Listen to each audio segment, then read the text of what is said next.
नमस्कार। नमस्कार। आज हम बात करने वाले हैं पारंपरिक आदिवासी खाने की। मतलब वो जो असली जमीनी स्वाद होता है ना, वो आता कहाँ से है, इस पर थोड़ी गहराई से बात करेंगे। हमारे पास जो जानकारी है वो इशारा करती है 3 खास चीजों की तरफ।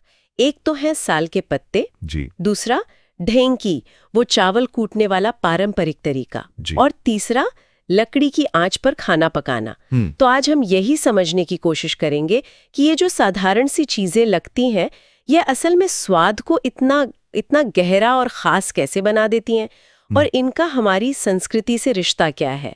चलिए शुरू करते हैं फिर। सबसे पहले साल के पत्ते। जो जानकारी मिली है वो बताती है कि इन पर खाना परोसना ये सिर्फ बर्तन का काम नहीं है, ये एक परंपरा है, पूजा पाठ का भी हिस्सा है। हाँ बिल्कुल। और दिलचस्प बात यह है कि ये पत्ते खाने में, खासकर जैसे वो हांडिया बनता है चावल का, उसमें एक हल्की सी सौंधी सी खुशबू भी छोड़ते हैं। एक पुरानी मान्यता भी है शायद कि इस पर खाने से खाना आसानी से पचता है, सेहत अच्छी रहती है। जी, और यहाँ ये समझना जरूरी है कि ये पत्ता एक्चुअली ये सिर्फ एक पत्ता नहीं है। ये भोजन को सीधा जोड़ता है जंगल से, मिट्टी से, उस आदिवासी संस्कृति से जिसका वो हिस्सा है। ये अनुभव जो है ना, वो आज के स्टील या कांच के बर्तनों में कहाँ मिलता है।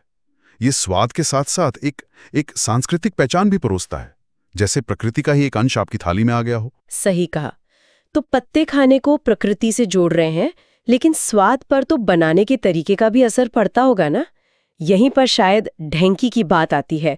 ये वही है ना जो पैर से चलाते हैं चावल कूटने के लिए? हाँ, बिल्कुल वही पारंपरिक तरीका। मुझे ये पढ़कर बहुत आश्चर्य हुआ कि कैसे आज के मिक्सर ग्राइंडर और ढेंकी से कूटे चावल के स्वाद में इतना फर्क बताया गया है।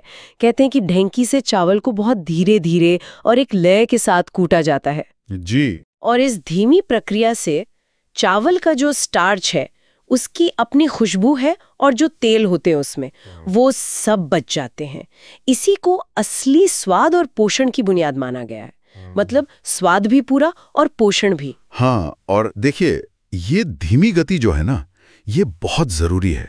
तेज रफ्तार मशीनें क्या करती हैं, वो चावल के दाने की अंदरूनी बनावट को, उसके स्ट्रक्चर को तोड़ सकती हैं। अच्छा। जबकि ढेंकी उसे काफी हद तक सुरक्षित रखती है। इसीलिए इससे बने व्यंजन, जैसे आपने हांडिया का जिक्र किया, वो सिर्फ स्वादिष्ट ही नहीं लगते, वो ज्यादा पौष्टिक भी महसूस होते हैं।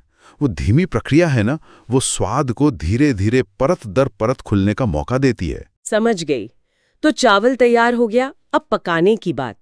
यहाँ पर लकड़ी की आंच का जिक्र क्यों इतना जरूरी हो जाता है? जानकारी कहती है कि ये तो रसोई को एक कहानी ही बना देती है। हाँ, ऐसा कहा गया है कि जब खाना लकड़ी की धीमी आंच पर पकता है, तो धुएं की खास बड़ी अच्छी सी महक चावल के हर दाने में जैसे रच बस जाती है। ये चीज तो गैस या इंडक्शन पर मिलना मुमकिन ही नहीं है। बिल्कुल बिल्कुल। और उस धुएं वाली सुगंध का असर वो सिर्फ जबान तक नहीं रहता, वो स्वाद खाने वाले को कहीं ना कहीं अनजाने में ही सही गांव के माहौल से जोड़ देता है। शायद किसी चौपाल की याद दिला दे, या आंगन की, या खेत की खुशबू की।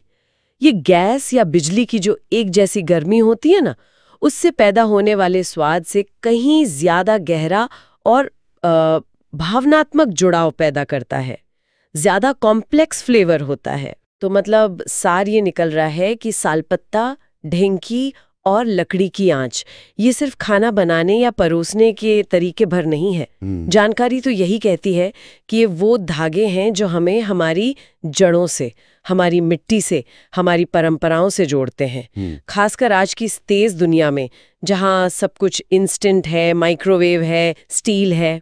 हाँ, और यहीं पर एक सोचने वाली बात भी सामने आती है। देखिए, आधुनिक तकनीक ने जिंदगी आसान तो बनाई है, इसमें तो कोई शक नहीं। हाँ, वो तो है। पर सवाल ये उठता है कि क्या इस आसानी की दौड़ में हम अनजाने में वो जो बारीक संवेदी अनुभव थे, और वो जो गहरे सांस्कृतिक रिश्ते थे जो इन पारंपरिक तरीकों में बसे हुए थे, क्या हम उन्हें पीछे छोड़ते जा रहे हैं?